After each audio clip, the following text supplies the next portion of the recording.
नमस्कार साथियों, कैसे हैं आप सब लोग। उम्मीद करता हूँ आप सब लोग अच्छे होंगे और काफ़ी अच्छी आप लोगों की तैयारी चल रही होगी। तो स्वागत है आपका हमारे यूट्यूब चैनल की एक और वीडियो में। तो आज की वीडियो में हम बात करेंगे उत्तराखंड में ब्रिटिश शासन की। ब्रिटिश शासन में हमने पिछली वीडियो में जो ब्रिटिश शासक थे, प्रथम शासक से लेके छठवें शासक तक, हेनरी रैमजे तक, हमने उसमें बात की थी। हेनरी रैमजे के बाद अगला शासक आया था फिशर। फिशर के बारे में भी हमने पिछली वीडियो में बात की थी।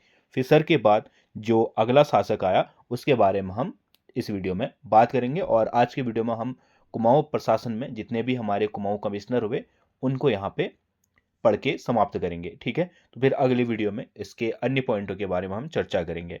तो फिशर जो था, इसके बाद अगला शासक आया एच.डी. रॉस। इसका कार्यकाल था हमारा 1885 से 1887 तक। ठीक है, इसके कार्यकाल में जो मेन पॉइंट था वह था कि इसके कार्यकाल में गढ़वाल राइफल की स्थापना हुई थी। कभी पूछ लेगा कि किसके कार्यकाल में गढ़वाल राइफल की स्थापना हुई थी, तो एच.जी. रॉस के कार्यकाल में गढ़वाल राइफल की स्थापना हुई थी। इसके बाद जो अगला प्रशासक आया वह आया जे.आर. ग्रीस, 9वें नंबर का।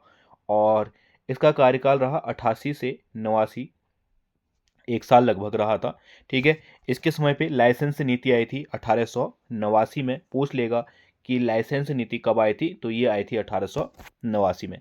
फिर इसके कार्यकाल में भी इतना कुछ खास है नहीं। फिर इसके बाद आया 10वां जी.ई.आर. सैनिक। इसका कार्यकाल रहा 1889 से 1892 में। ठीक है, तो इसके कार्यकाल में कुछ चीज़ें खास ये रही कि एक तो जो 1891 है उसमें नैनीताल जिले को पृथक कर लिया गया। ठीक है, अल्मोड़ा और नैनीताल को दो भागों में बांट दिया गया। ठीक है, एक को बनाया गया अल्मोड़ा जनपद, एक को बनाया गया हमारा नैनीताल जनपद। ठीक है, तो नैनीताल जिले को अलग करके 1891 में नैनीताल जिले का गठन किया गया।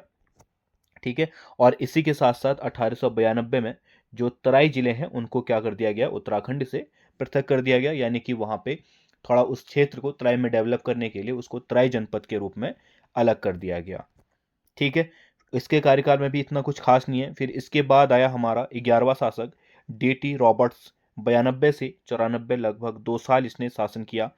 इसके समय पे वन नीति आई थी 1894 में। इम्पोर्टेंट है, पूछ लेगा कि कुमाऊं में या उत्तराखंड में पहली वन नीति कब आई थी, तो वन नीति आई थी 1894 में। और किसके कार्यकाल में आई थी, हमारा डी.टी. रॉबर्ट्स के कार्यकाल में। ठीक है, इसी के साथ साथ मुक्तेश्वर में पशु अनुसंधान केंद्र की स्थापना हुई थी इसी के समय पे 1892 में। ठीक है, वर्तमान में जो मुक्तेश्वर है नैनीताल क्षेत्र, मुक्तेश्वर कहाँ है, नैनीताल में। ठीक है, नैनीताल में है। और वहीं पे पशु अनुसंधान केंद्र की जो स्थापना हुई थी वह हुई थी 1892 में। फिर इसके बाद जो अगला शासक आया वह आया ई ग्रीस। इसने 94 से 98, लगभग 4 साल यहाँ पे क्या किया, शासन किया। और इसी के शासनकाल में पहली बार पृथक उत्तराखंड की मांग को लेकर जो विक्टोरिया है उनके समक्ष प्रस्ताव रखा गया। ठीक है, मांग जो थी उसके लिए एक पृथक जो पत्र है वह विक्टोरिया के समक्ष रखा गया। इसके बाद अगला शासक आया R.E. हेम्बालिन, जिसका कार्यकाल रहा 99 से 1902 तक। ठीक है, इसमें क्या हुआ, हमारा नैनीताल में जेल की स्थापना हुई 1902 और 3 के लगभग। गढ़वाल में यूनियन बनी 1901 में। देहरादून में रेल का आगमन हुआ पहली बार 1900 में। ठीक है, सन 1900 में देहरादून में पहली बार जो है रेल का आगमन हुआ था। फिर इसके बाद अगला शासक आया M.S.W. शेक्सपियर, जिसका कार्यकाल रहा 1903 से 1905 तक। इसके समय पे गढ़वाल समाचार पत्र का प्रकाशन हुआ और ऐसा कुछ खास नहीं है। फिर है अगला शासक J.S. कैंपबेल। 1906 से 1914 तक इसका कार्यकाल रहा। इसके समय पे कुली एजेंसी की स्थापना हुई 1809 में।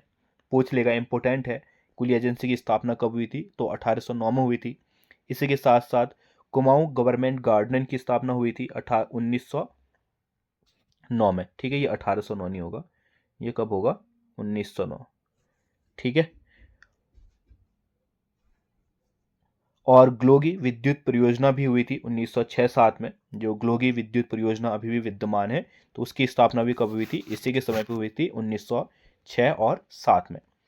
फिर है इसके बाद 16वां आया पर्सी विम्डम, और इसके कार्यकाल की अगर बात करें तो इसके कार्यकाल में एक महत्वपूर्ण चीज हुई थी कि यहाँ पे कुली बेगार प्रथा का अंत हो गया था। और कुली बेगार प्रथा जो हुई थी वह बागेश्वर के सरयू घाटी में यहाँ की जनता ने, जो उत्तरायणी में मेला होता है वहाँ पे जितने भी कुली बेगार के रजिस्टर थे उनको बहाकर एक शपथ ली थी कि वह आज से कुली बेगार नहीं देंगे। तो ये समय था कब? 1921 में। और पर्सी विम्डम उस समय क्या था? कुमाऊं कमिश्नर था जब कुली प्रथा का या कुली बेगार प्रथा का अंत कर दिया गया। ठीक है, इसी के समय कुमाऊं परिषद का गठन हुआ था 1916 में। ठीक है, इंपॉर्टेंट है, बार बार ये परीक्षा में पूछा जाता है कुमाऊं परिषद की स्थापना कब हुई थी?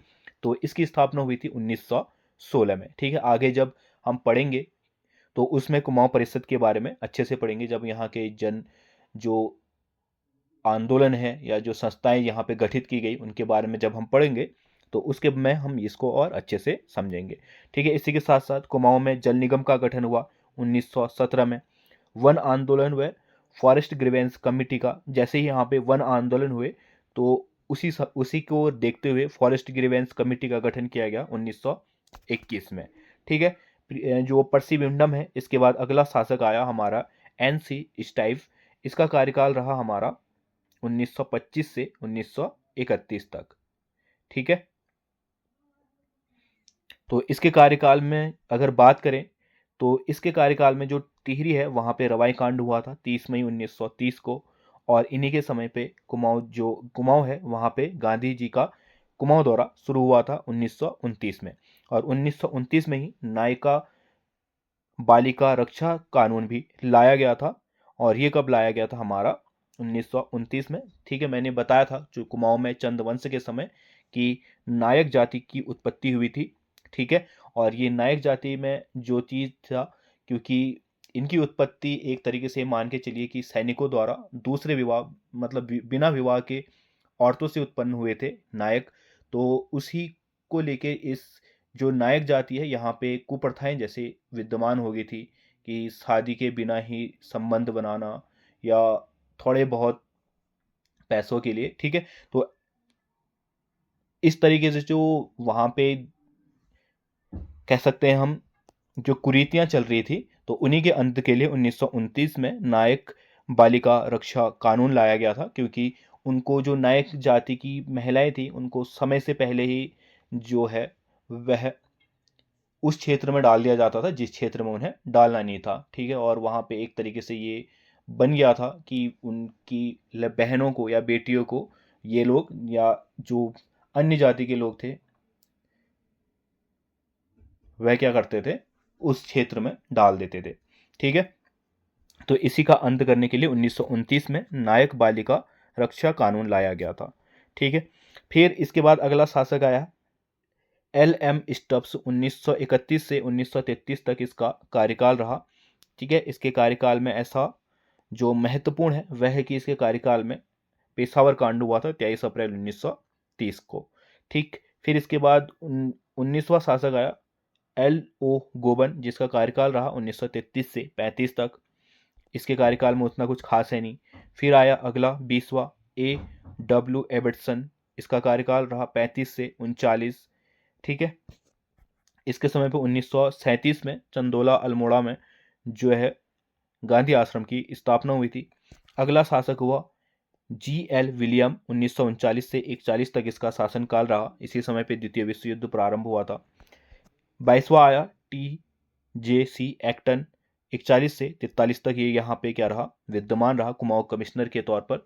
और यहाँ पे बात करें तो इसका जो समय पे मुख्य घटना की बात करें तो 5 सितंबर 1945 को अल्मोड़ा में सल्ट कांड हुआ था, जिसको कुमाऊं का बारदोली कहा जाता है। इसके बाद अगला शासक आया डब्ल्यू डब्ल्यू फिनेल। 43 से 47 तक ये क्या रहा? हमारा शासक रहा। ठीक है, और इस समय कुमाऊं रेजिमेंट की अक्टूबर 1945 में क्या की गई? यहाँ पे स्थापना की गई। ठीक है, कुमाऊं रेजिमेंट जो कि अभी रानीखेत में उसका क्या है?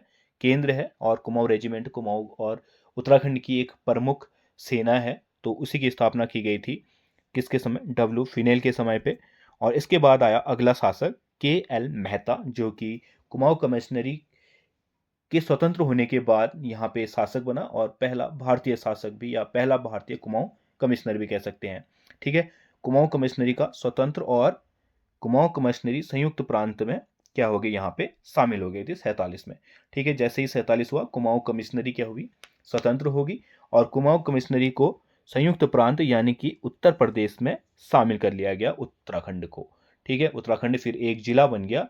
ठीक है, या फिर एक उत्तराखंड एक क्षेत्र बन गया किसका, उत्तर प्रदेश का, जिसको बाद में पृथक आंदोलन के दौरान या पृथक आंदोलन से या मांगों से उसको उत्तर प्रदेश से अलग करके एक पृथक राज्य 9 नवंबर 2000 को बनाया गया। ठीक है, ये क्या थे, हमारे कुमाऊं कमिश्नरी के शासक थे, जिन्होंने अलग अलग समय पे कुमाऊं पर शासन किया और अलग अलग क्षेत्रों में इन्होंने काम किया। ठीक है, इन सब के बारे में हमने यहाँ पे जान लिया है। अगली वीडियो में हम जो ब्रिटिश शासन से संबंधित अन्य तथ्य हैं उनके बारे में चर्चा करेंगे। उम्मीद करता हूँ ये वीडियो आपको पसंद आई होगी। अगर पसंद आई है तो वीडियो को लाइक कर देना, चैनल में नए हो तो चैनल को सब्सक्राइब कर देना और अपने दोस्तों के साथ शेयर ज़रूर कर देना। हम मिलते हैं अगली वीडियो में, तब तक के लिए बाय।